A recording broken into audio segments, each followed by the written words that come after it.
Hello, आपका स्वागत है फिर से एक नए वीडियो में। तो आज का वीडियो बहुत ही खास होने वाला है। आप सभी जो 10th का एग्ज़ाम देने वाले हैं 2024 में, तो उनका जो है ये विज्ञान का सेट जो है 2 होने वाला है। पेपर सेट 1 जो है आप लोग को अपलोड कर दिए हैं और ये जो है सेट 2 होने वाला है। तो चलिए आइए वीडियो स्टार्ट करते हैं और अंत तक देखिए वीडियो, और कैसा लगेगा ये हमें कॉमेंट में बताइएगा। तो चलिए वीडियो स्टार्ट करते हैं।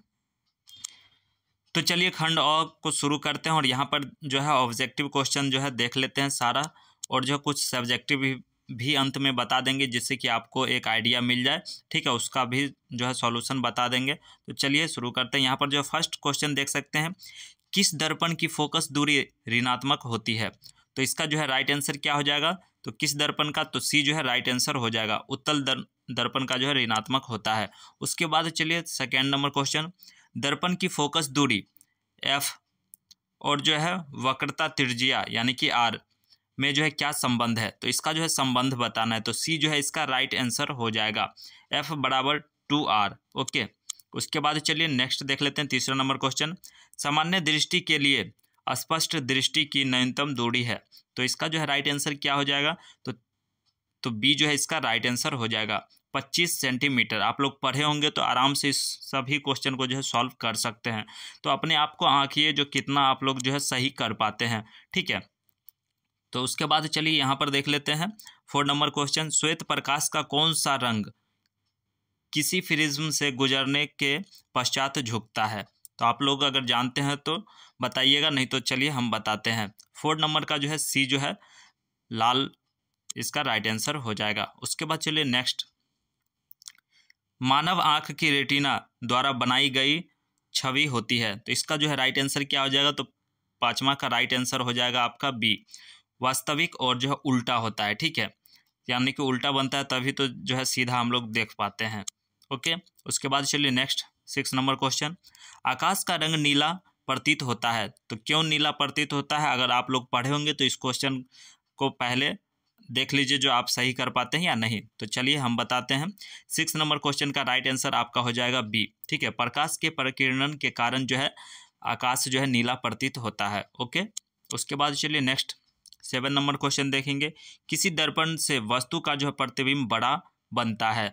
तो किस दर्पण से जो है वस्तु का प्रतिबिंब बड़ा बनता है? ठीक है, छोटा और बड़ा में अंतर आप लोग ध्यान में भी रखिएगा। ठीक है, तो यहाँ पर जो 7 का बी जो है राइट आंसर हो जाएगा, अवतल दर्पण में। और छोटा किस में बनता है? तो उत्तल दर्पण में, क्योंकि जो है मिलर में देखे होंगे तो मिलर में जो है आप लोग छोटा प्रतिबिंब देखते हैं। ठीक है, बाइक या किसी भी गाड़ी का मिलर जो होता है साइड मिलर।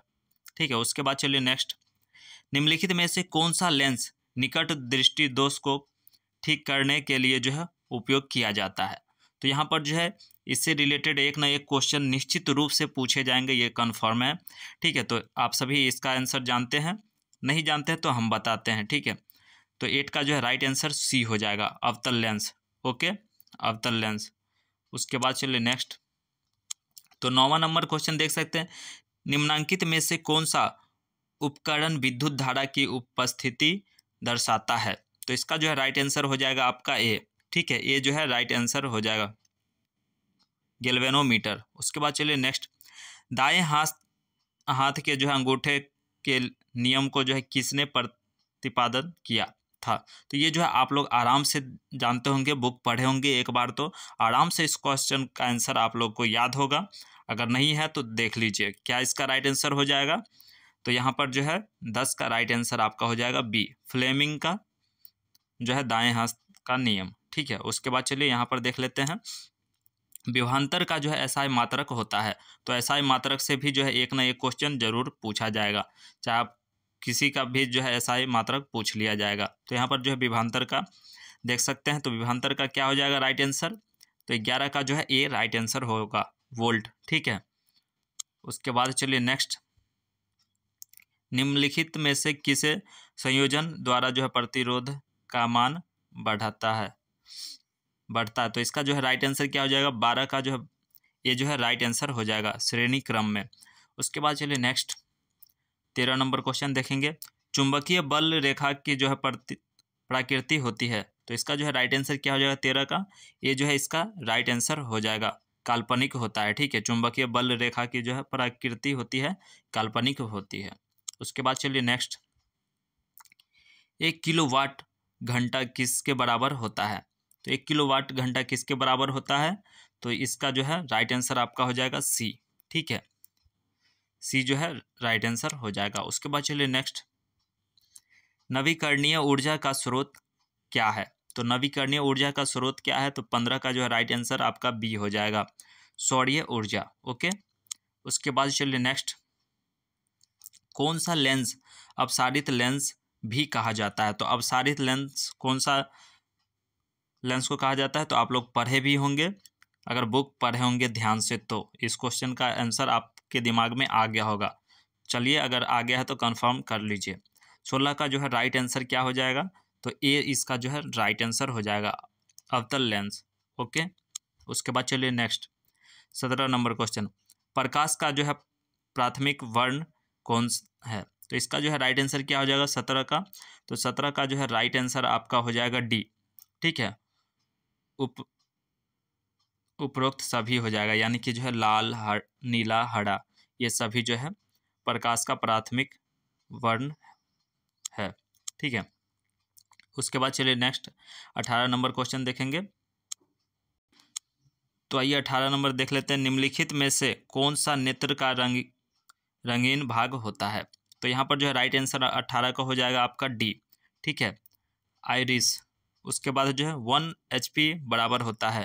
तो क्या होता है 1 HP बराबर? तो आपके दिमाग में आ गया होगा, अगर नहीं आया है तो देख लीजिए। इसका जो है राइट आंसर आपका हो जाएगा ए।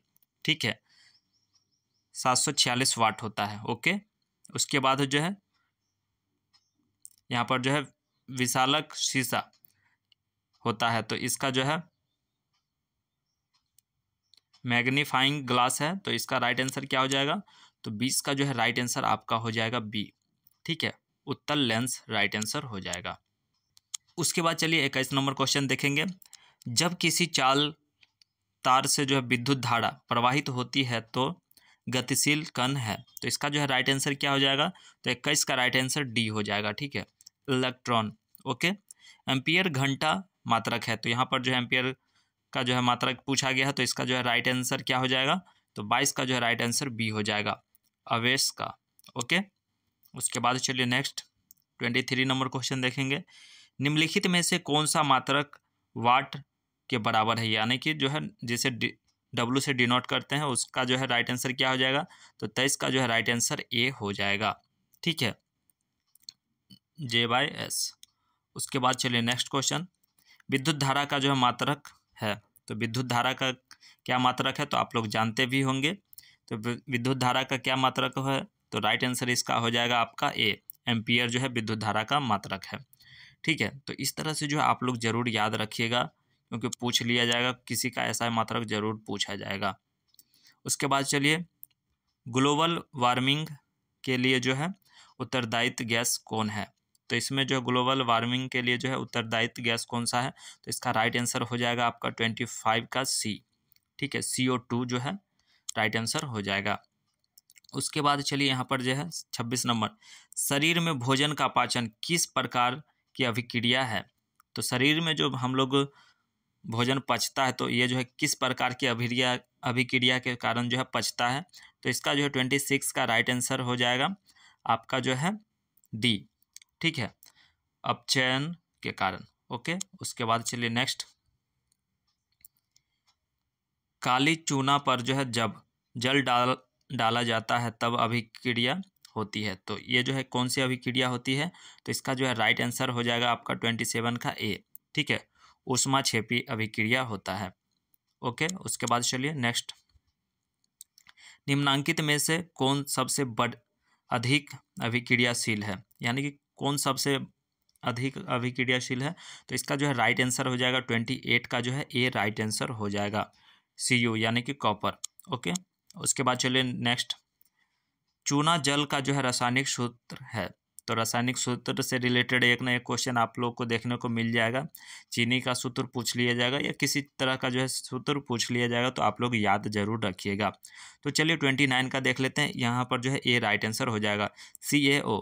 ओके, उसके बाद चलिए नेक्स्ट 30 नंबर क्वेश्चन देखेंगे, कोई विलयन लाल लिटमस पत्र को नीला कर देता है, उसका जो है पीएच मान होगा। तो उसका पीएच मान कितना होगा? तो ये 30वां नंबर क्वेश्चन का राइट आंसर आपका हो जाएगा डी, जो है राइट आंसर हो जाएगा। ए और बी दोनों, यानी कि जो है 10 और 11 दोनों हो सकता है। उसके बाद चलिए नेक्स्ट 31 नंबर, एल्काइन में कार्बन कार्बन के बीच जो है कितने सहसंयोजक बंधन होते हैं? तो इसका जो है राइट आंसर हो जाएगा 31 का सी, जो है इसका राइट आंसर हो जाएगा सी, 3 जो है इसका राइट आंसर हो जाएगा। उसके बाद चलिए यहाँ पर ग्लूकोज का जो है आणविक सूत्र क्या है? तो ग्लूकोज का जो है आणविक सूत्र क्या है? तो इसका राइट आंसर क्या हो जाएगा? 32 का ए जो है राइट आंसर हो जाएगा। ठीक है, C6H12O6 याद रखिएगा ये। ठीक है, उसके बाद चलिए 33 नंबर क्वेश्चन देखेंगे। यहाँ पर जो है उच्च वैश्य अम्लों के जो है सोडियम लवण कहलाते हैं। तो इसका जो है राइट आंसर क्या हो जाएगा? तो 33 का जो है राइट आंसर आपका हो जाएगा ए।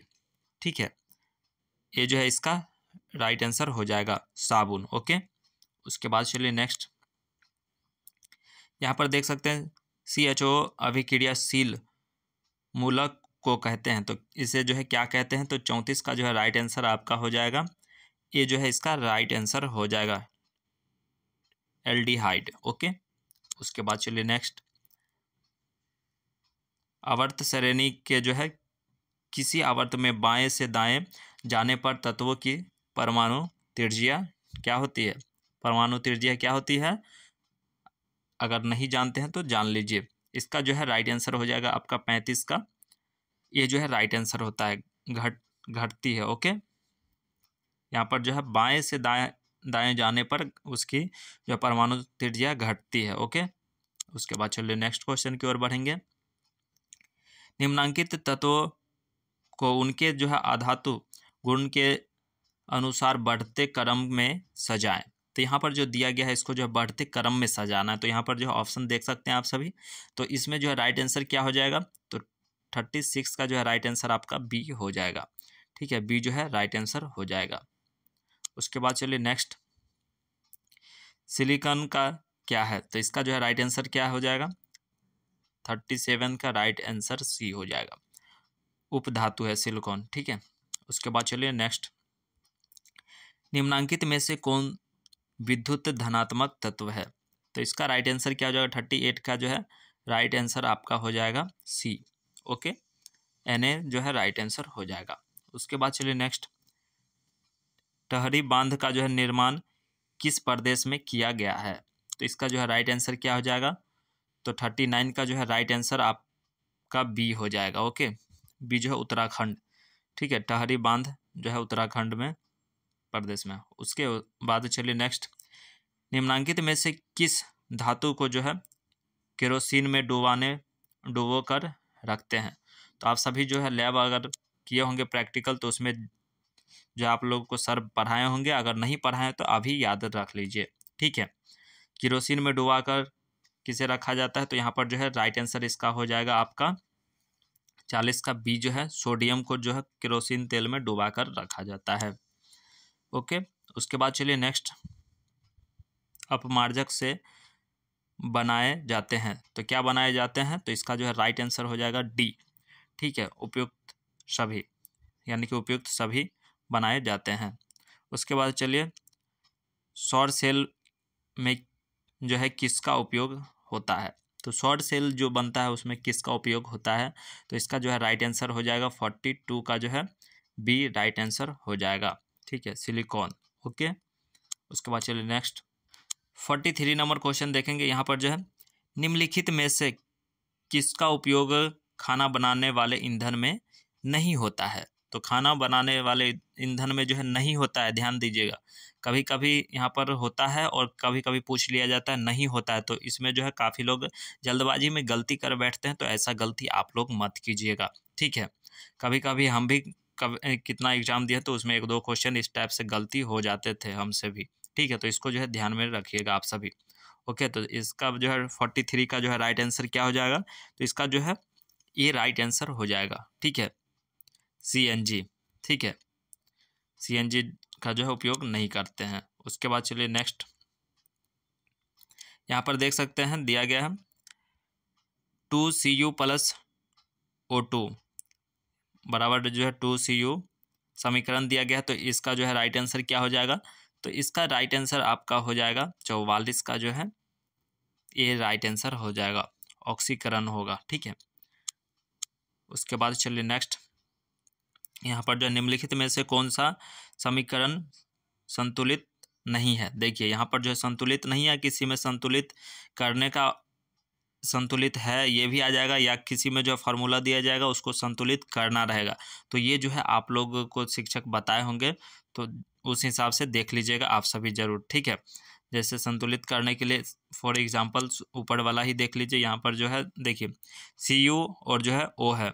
ठीक है, तो यहाँ पर जो है दो दोनों में है, तो दो को जो है यहाँ पर कॉमन ले लिया गया है और उसके बाद जो है CuO, तो ये जो है संतुलित हो गया।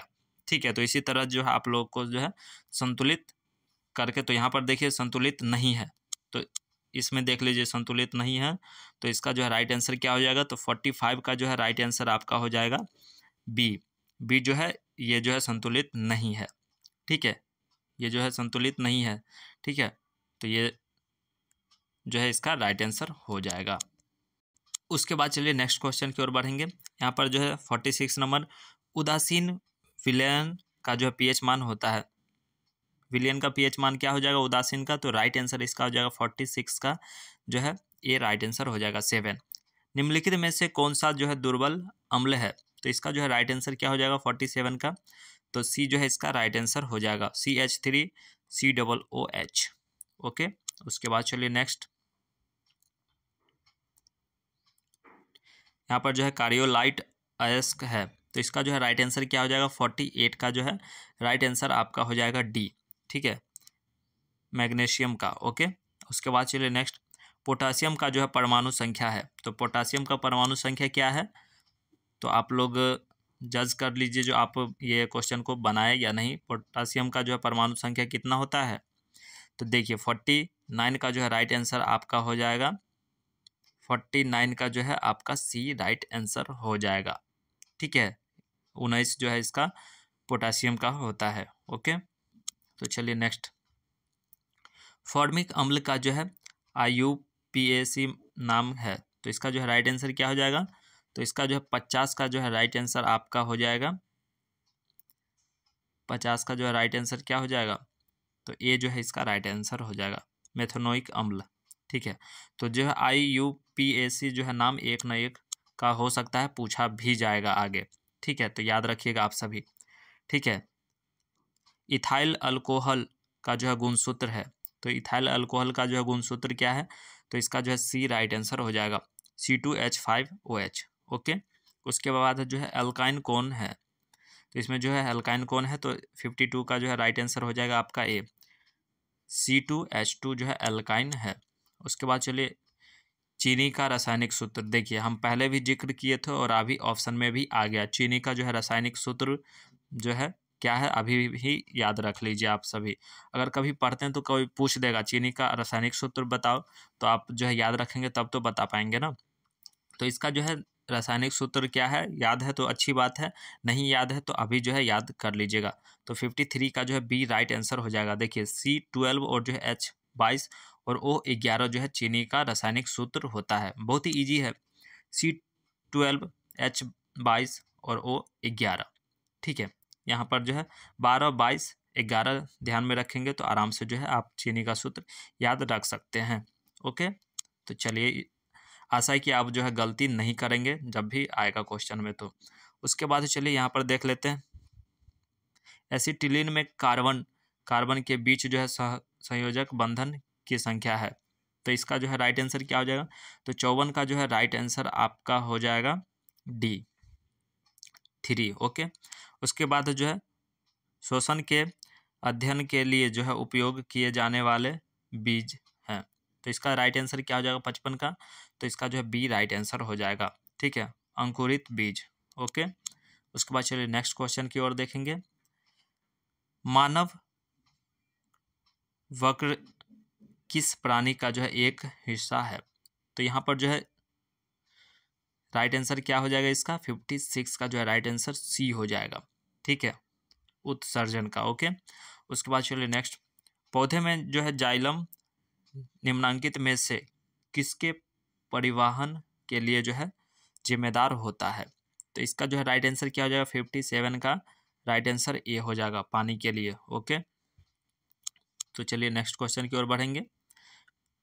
श्वसन के दौरान कौन सी गैस निकलती है? तो श्वसन के दौरान जब कौन सी गैस निकलती है? तो 58 का जो है राइट आंसर ए हो जाएगा, CO2, यानी कि कार्बन निकलता है। आप लोग श्वास लेते हैं और जो है छोड़ते हैं, तो ठीक है, लेते हैं हम ऑक्सीजन, छोड़ते हैं क्या? तो कार्बन डाइऑक्साइड छोड़ते हैं। ओके, उसके बाद चलिए नेक्स्ट 59 नंबर क्वेश्चन देखेंगे। फ्लोएम के जो है पकने के निम्न में से किससे नियंत्रित किया जाता है? तो यहाँ पर जो है इसका राइट आंसर क्या हो जाएगा? 59 का जो है राइट आंसर सी हो जाएगा, इथिलीन। ओके, उसके बाद जो है न्यूरॉन का वह हिस्सा जहाँ जानकारी हासिल की जाती है, तो इसका राइट आंसर क्या हो जाएगा? 60 का, तो 60 का ए जो है राइट आंसर हो जाएगा, डेंड्राइट। उसके बाद चलिए नेक्स्ट, निम्नांकित में से कौन सा जो है आपातकालीन का हार्मोन है? तो इसका राइट आंसर हो जाएगा 61 का जो है ए राइट आंसर हो जाएगा, एड्रीनेलिन। उसके बाद चलिए निम्नलिखित में से कौन सी अनैच्छिक क्रिया नहीं है? अनैच्छिक क्रिया नहीं है यहाँ पे पूछा गया है, तो इसका जो है राइट आंसर क्या हो जाएगा? 62 का जो है राइट आंसर डी हो जाएगा, ठीक है, चवाना। उसके बाद चलिए नेक्स्ट, मानव में जो है गर्भ की अवधि कितनी है? तो देखिए गर्भ की अवधि कितनी है, तो ये भी वेरी इंपॉर्टेंट क्वेश्चन है, आपके लाइफ से जुड़ा हुआ क्वेश्चन है। तो इसका जो है राइट आंसर क्या हो जाएगा? तो 63 का जो है राइट आंसर आपका हो जाएगा, 63 का राइट आंसर ए हो जाएगा, 270 दिन। ओके, गंगा एक्शन प्लान जो है कब शुरू हुआ था? तो इसका जो है राइट आंसर क्या हो जाएगा? 64 का राइट आंसर बी हो जाएगा, इसका राइट आंसर 1985 में। ओके, तो चलिए 65 नंबर क्वेश्चन देखेंगे। यहाँ पर जो है मुकुलन द्वारा जो है अलैंगिक जनन निम्नांकित किसमें होता है? तो इसका जो है राइट आंसर क्या हो जाएगा? 65 का जो है राइट आंसर आपका ए हो जाएगा, योस्ट में। उसके बाद निम्न में से कौन सी बीमारी जो है श्वसन तंत्र से संबंधित है? तो इसका जो है राइट आंसर हो जाएगा 66 का डी जो है राइट आंसर हो जाएगा, यानी कि बी एवं सी दोनों में, ठीक है, निमोनिया और टीबी दोनों में, ठीक है। उसके बाद चलिए नेक्स्ट, मनुष्य और जो है अन्य मांसाहारी जीव निम्नलिखित में से किसका पाचन नहीं कर पाते हैं? तो इसका जो है राइट आंसर क्या हो जाएगा? तो 67 का राइट आंसर आपका हो जाएगा 67 का बी हो जाएगा, सेलुलोज। ओके, इसका राइट आंसर क्या हो जाएगा? तो सेलुलोज राइट आंसर हो जाएगा। उसके बाद चलिए नेक्स्ट 68 नंबर क्वेश्चन देखेंगे। ब्रेन हेमरेज का जो है मुख्य कारण है, यहाँ पर टाइपिंग गलती है, ठीक है। तो इसका राइट आंसर क्या हो जाएगा? तो इसका राइट आंसर 68 का जो है राइट आंसर आपका सी हो जाएगा, ठीक है, सी जो है राइट आंसर हो जाएगा। हाइपरटेंशन के कारण जो है ब्रेन हेमरेज होता है, जिससे कि कभी देखते होंगे नाक से ब्लड आ जाता है, तो वो जो है ब्रेन हेमरेज का जो है कार्य है। यानी कि हाइपरटेंशन यानी कि आप जिसे बीपी बोल सकते हैं, आप ज़्यादा गुस्सा या कुछ चिड़चिड़ापन हो जाता है, तो हाइपरटेंशन के कारण जो है ब्रेन हेमरेज होता है, ठीक है। तो उसके बाद चलिए नेक्स्ट देख लेते हैं। यहाँ पर जो है निम्न में से परजीवी पदन का जो है उदाहरण क्या है? तो इसका राइट आंसर 69 का राइट आंसर क्या हो जाएगा? तो 69 का बी जो है राइट आंसर हो जाएगा, कस्कुटा। ओके, उसके बाद जो है हृदय से रक्त को जो है संपूर्ण शरीर में पंप किया जाता है। तो देखिए ये सब कंपटीशन में भी क्वेश्चन पूछा जाता है, तो आप लोग जो है अभी याद रखेंगे तो आपको लाइफ टाइम काम देने वाला है, ठीक है। तो ये इसका जो है राइट आंसर क्या हो जाएगा? 70 का, तो इसका राइट आंसर आपका बी हो जाएगा राइट आंसर, ठीक है, नीले द्वारा। उसके बाद चलिए नेक्स्ट,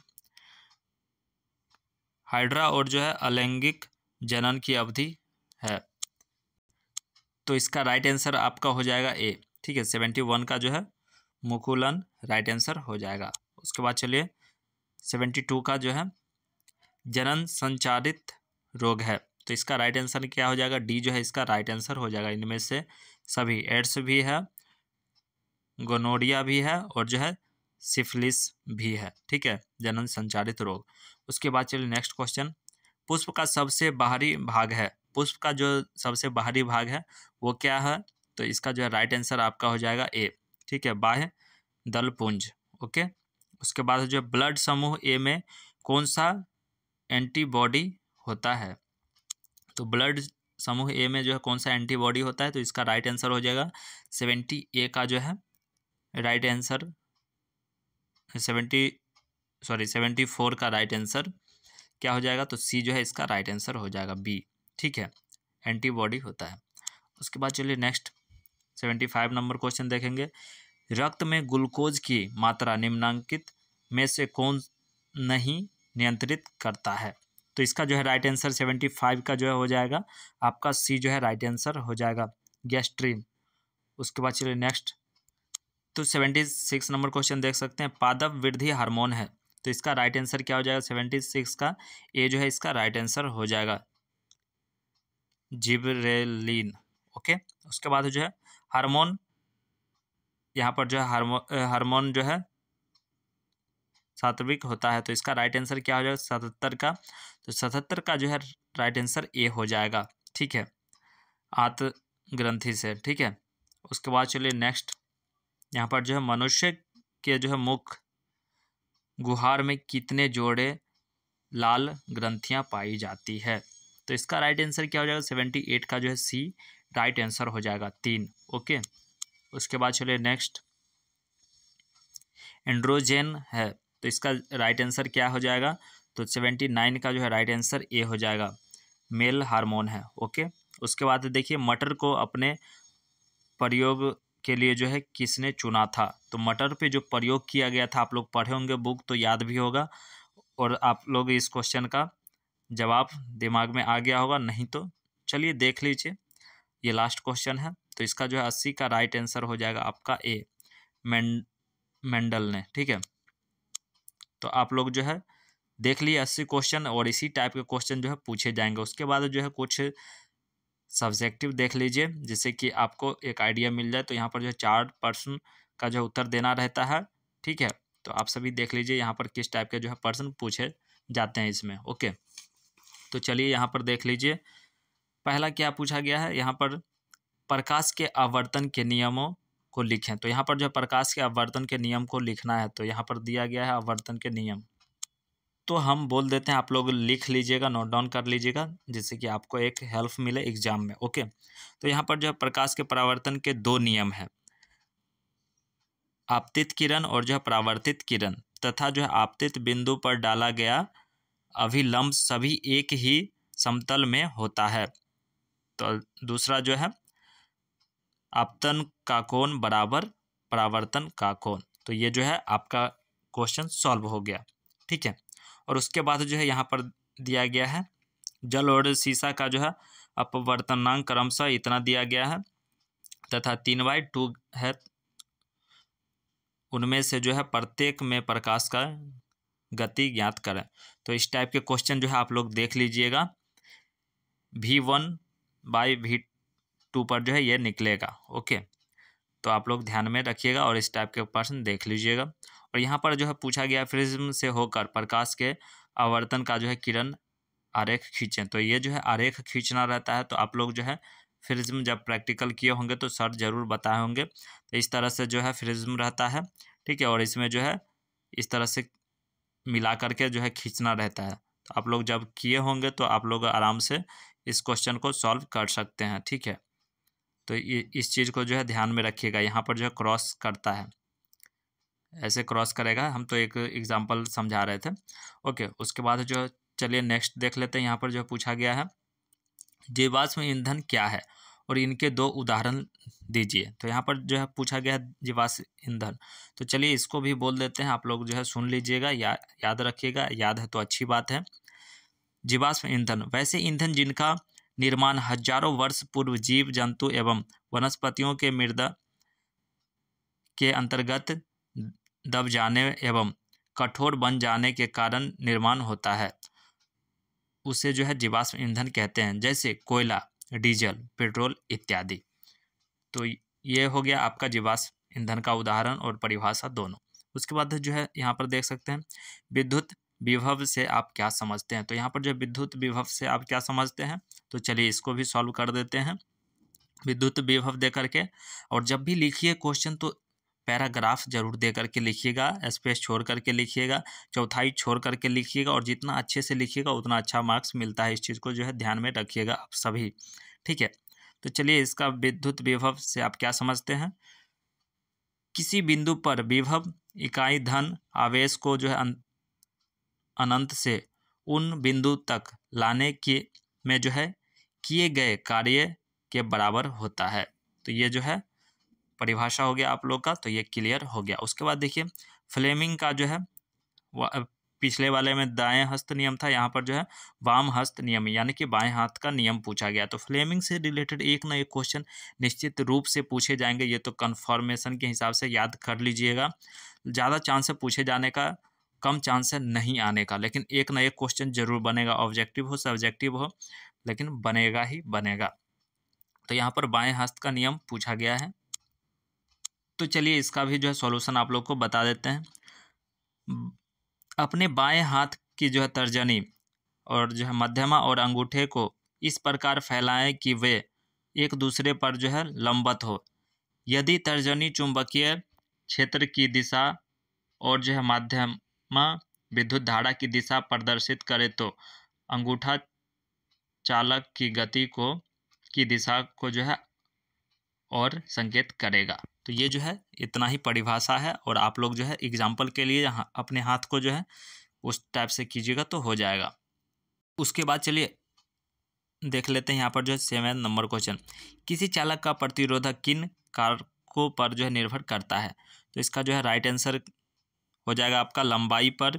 किसी चालक का प्रतिरोधक उसकी लंबाई के समानुपाती होती है, ठीक है। उसके बाद जो है अनुप्रस्थ काट के जो है क्षेत्रफल पर। किसी चालक का प्रतिरोधक अनुप्रस्थ काट के क्षेत्रफल पर व्युत्क्रमानुपाती होता है। और तीसरा जो है ताप पर प्रतिरोधक ताप के जो है समानुपाती होता है। तो इसका राइट आंसर यही हो जाएगा, इतना लिख देंगे तो आप लोग का क्लियर हो जाएगा। उसके बाद चलिए यहाँ पर देख लेते हैं 8 नंबर क्वेश्चन, नाभिकीय विखंडन क्या है। तो नाभिकीय विखंडन जो है आप लोग सुन लीजिए या लिख लीजिएगा, नोट डाउन कर लीजिएगा, ठीक है। तो 8 नंबर का जो है नाभिकीय विखंडन वह प्रक्रिया है जिसमें एक भारी नाभिक एक न्यूट्रॉन को ग्रहण करके लगभग बराबर द्रव्यमान के 2 हल्के नाभिकों में टूट जाता है। प्राप्त 2 हल्के नाभिक को विखंडन खंड कहते हैं। तो बस इसका परिभाषा ये इतना लिख देंगे तो आपका 2 नंबर आराम से मिल जाएगा, कोई भी कटौती नहीं होगा, ठीक है। तो इस तरह के जो है क्वेश्चन आप लोग को सॉल्व करवा दिए हैं। तो जैसे ये कैसा लगा वीडियो आप लोग कमेंट कीजिएगा, ठीक है। और भी सीरीज़ चाहिए तो ज़रूर कमेंट कीजिएगा, 1-2 सीरीज और प्रोवाइड करा देंगे। और समझिए तो इस टाइप के क्वेश्चन आप लोग अगर पढ़ के जाते हैं तो आराम से पास मार्क्स ला सकते हैं, फर्स्ट डिवीज़न कर सकते हैं। और देखिए यहाँ पर एक और क्वेश्चन है, देखिए यहाँ पर दिया गया है 9 से 10, यानी कि 9 और 10, इसमें से अगर आप एक क्वेश्चन लिखते हैं तो इसमें जो है 6 मार्क्स मिलेगा। तो आप ये मार्क्स पर मत जाइए, क्वेश्चन आप लोग याद रखिएगा, ठीक है। अभी जो है जब एग्ज़ाम दीजिएगा उस टाइम देख लीजिएगा क्या मार्क्स है कौन सा क्वेश्चन पे, ठीक है। तो आप क्वेश्चन यहाँ पर देख लीजिए। धारावाही चालक के इर्द गिर्द चुंबकीय क्षेत्र उत्पन्न होता है, उसे दिखाने के लिए जो है अस्टर्ड के प्रयोग का वर्णन करें। उसके बाद देखिए यहाँ पर जो है दृष्टि दोष क्या है। तो दृष्टि दोष क्या है, तो आप लोग इस तरह के क्वेश्चन जरूर याद करके जाइएगा। यह कितने प्रकार के होते हैं, इसे जो है कैसे ठीक किया जा सकता है, चरित्र वर्णन करें। तो आप सभी ये क्वेश्चन थोड़ा टफ हो जाएगा आपके लिए, लेकिन ये क्वेश्चन आराम से हो जाएगा। दूरदृष्टि दोष, निकट दृष्टि दोष, जार दृष्टि दोष, 3 तरह के दोष होते हैं, ठीक है। तो आप सभी परिभाषा देख लीजिएगा बुक में, आराम से इस क्वेश्चन को लिख सकते हैं।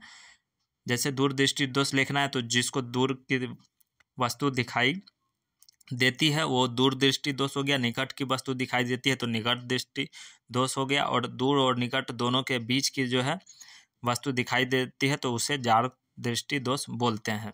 तो बस ये 3 परिभाषा हम आपको बता दिए और आप अपना देख लीजिएगा बुक में भी, ठीक है।